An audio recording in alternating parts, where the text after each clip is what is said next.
La Jornada Zacatecas TV, un espacio de libertad. Bueno, yo creo que estamos frente a una movilización inédita por su magnitud. Ha estado presente prácticamente en todo el país, pero también por su radicalidad en muchos estados.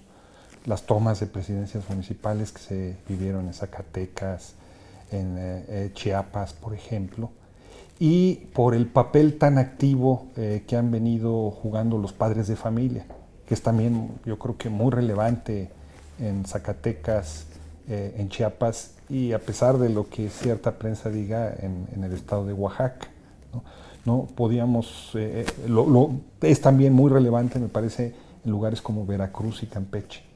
De tal manera que se ha configurado un nuevo actor político-social alrededor del movimiento magisterial y de los padres de familia, que se le ha plantado de frente a Enrique Peña Nieto y que ha hecho imposible prácticamente que la reforma transite, por un lado, que lo ha obligado también a modificar su esquema de otras reformas. Yo creo que no nos podríamos haber imaginado lo que sucedió con la actual reforma hacendaria, ¿no? Al margen de lo sucedido en el caso del magisterio, y que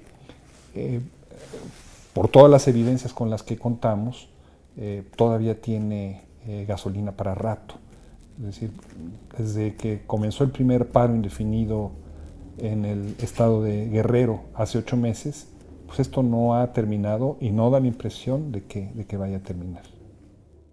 Por un lado, en el nivel simbólico, creo que ha quedado muy claro que no se trata de una reforma educativa, que de educativa realmente no tiene nada, sino, como hemos venido insistiendo, que se trata de una reforma laboral y administrativa. Que los grandes problemas educativos nacionales no van a ser abordados en el marco de esta reforma ni puedan resolverse. Creo que ese es un primer gran logro. Un segundo gran logro es que, bueno, ahí está, pero no ha podido aterrizar, ¿no? Tenemos a los maestros de Oaxaca, además, después de paros, y los maestros en la mayoría de los lugares del país donde se han movilizado y han regresado a clases para reorganizarse y seguir su lucha, que lo han hecho prácticamente sin costos laborales. Es decir, los descuentos, las amenazas de despido, etcétera, etcétera, no han podido transitar, ¿no? Emilio Choifet, el secretario de Educación Pública, se la pasa diciendo, y tienen que despedir a los maestros, y tienen que despedir a los maestros, y tienen que aplicar la ley, y pues ahí está, ¿no? Hasta el momento, pues esperemos que así siga, ha reinado la prudencia. Creo que eso es una conquista también del movimiento. Creo que la movilización logró limar alguna de las aristas más espinosas de esta reforma. Por ejemplo, había la intención, en principio, en la ley del servicio profesional docente, que los resultados de las evaluaciones de los maestros se hicieran públicas con el objetivo expreso de que escarmentaran y de hacer escarnio de su situación. Esto se retiró, ¿no? Entonces, algunos de esos aspectos se lograron limar. Eso no le quita a la reforma el carácter claramente punitivo que tiene, ¿no? Sin embargo, lo ha podido hacer. Entre otras, yo enumeraría esos elementos para un balance. Yo creo que están resistiéndolo. El resultado final no podemos todavía definirlo, pero cuando Peña Nieto toma posesión, ¿no?, se presenta como invencible. Ellos mismos en su equipo lo que se decían y le decían a la gente alrededor es: vamos a sacar adelante la reforma educativa, la reforma de telecomunicaciones, la reforma hacendaria, la reforma energética, y luego decían, y a ver quién nos para. Bueno, pues ya los pararon antes de que sacaran la primera, y quienes los pararon fueron esa alianza entre maestros y padres de familia. Mira, este principio de las minutas se ha echado a caminar también en otros estados, ¿no? En Veracruz, en Campeche, en Quintana Roo. En Quintana Roo la firmó el gobernador y luego no la cumplió. Vamos a ver qué sucede, ¿no? En la reunión que tuvo ayer la coordinadora nacional con el subsecretario de Gobernación, Luis Miranda, ¿no? Hay un ofrecimiento del subsecretario de, en una fecha próxima, hacer una propuesta en este terreno. Hay, sin embargo, un problema que a mí me parece muy serio, que es el problema de la jerarquía de las leyes, ¿no? Aquí tenemos una reforma constitucional, leyes secundarias, y en sentido estricto, las leyes estatales no pueden estar por encima de lo que marcan la ley, al menos que en una especie de entendimiento, ¿no? Se avance en un esquema de interpretación, ¿no? Hemos visto, por ejemplo, lo que sucedió alrededor del asunto de la autonomía escolar, ¿no?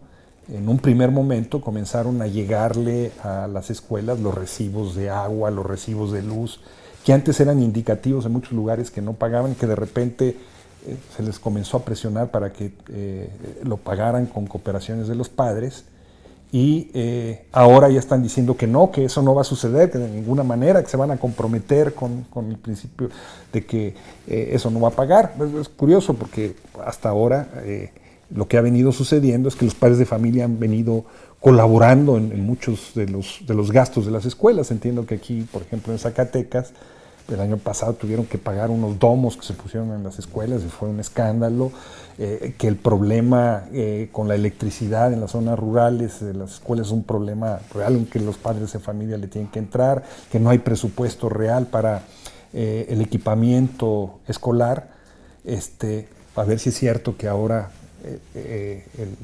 las autoridades se hacen cargo de que eso funcione. Pero vaya, con esto quiero decir que el movimiento ya los ha obligado a retroceder, por lo menos en un primer momento a nivel de discurso, y a decir que no, que lo que ellos querían decir, ¿no?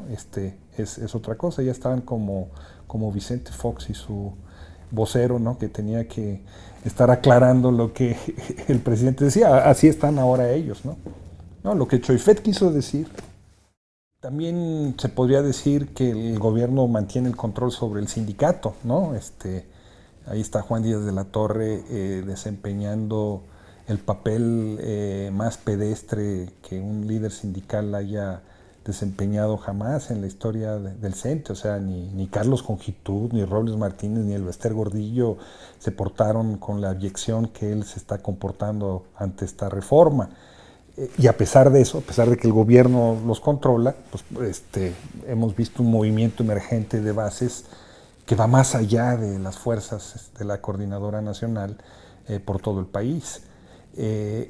Creo que lo mismo puede suceder en el caso de los padres de familia, más allá del control formal de las asociaciones, etcétera, etcétera. Bueno, pues los padres están viendo el peligro que se cierne sobre su economía, sobre el futuro de la gratuidad de la educación, y lo que se ve en el caso de Zacatecas, en el caso de Chiapas, de otros estados, es muy esperanzador. Híjole, sacamos la bola de cristal aquí, ¿no? Tenemos ya muy pronto el fin de año, ¿no?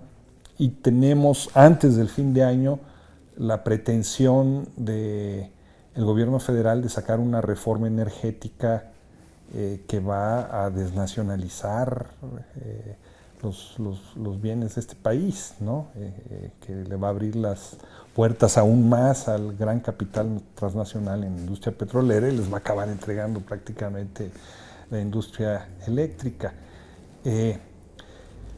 Yo creo que este factor de la reforma energética va a ser un elemento muy importante en el desarrollo del movimiento magisterial, porque hay una decisión de muchísimos maestros de no permitirlo y de enlazar sus movilizaciones con las movilizaciones en defensa del petróleo, ¿no?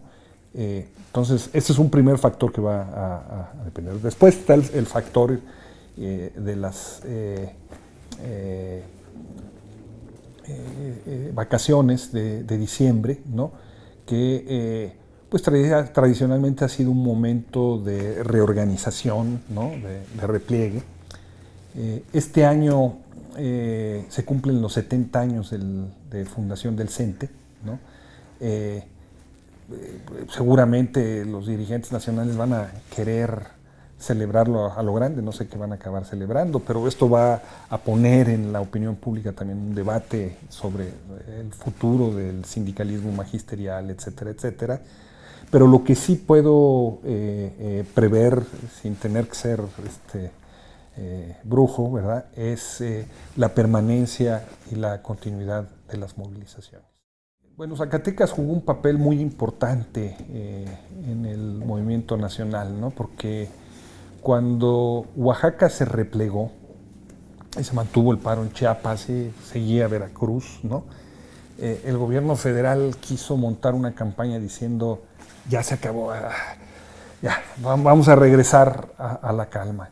Y en eso estaban cuando se viene el paro en Zacatecas, ¿no? Y viene el paro en Michoacán. Y la movilización en Zacatecas tiene efectos irradiantes, ¿no?, en lugares como Aguascalientes y San Luis Potosí. O sea, fue una fuerza que entró al relevo del movimiento magisterial, ¿no?, y que mostró además las características que está adquiriendo la movilización magisterial a nivel nacional, con esta alianza tan estrecha de padres de familia, tomas de presidencias municipales, tomas de edificios públicos, ¿no? Esto es realmente muy sorprendente, ¿no? Es muy importante. Entonces, creo que además se ha movido con mucha inteligencia, ¿no?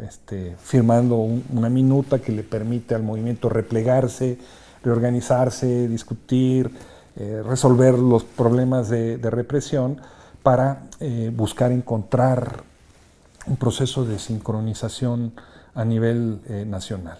Con un hecho además que creo que es muy importante y lo vamos a ver cada vez más, que es esto que sucedió en Zacatecas, donde la dirigencia institucional fue absolutamente desbordada, por más que firmaran aquí compromisos, que lo vimos también en Quintana Roo, en Campeche, en Veracruz, etcétera, etcétera, está perfilando ya muy claramente un nuevo terreno de disputa por el sindicato nacional, ¿no?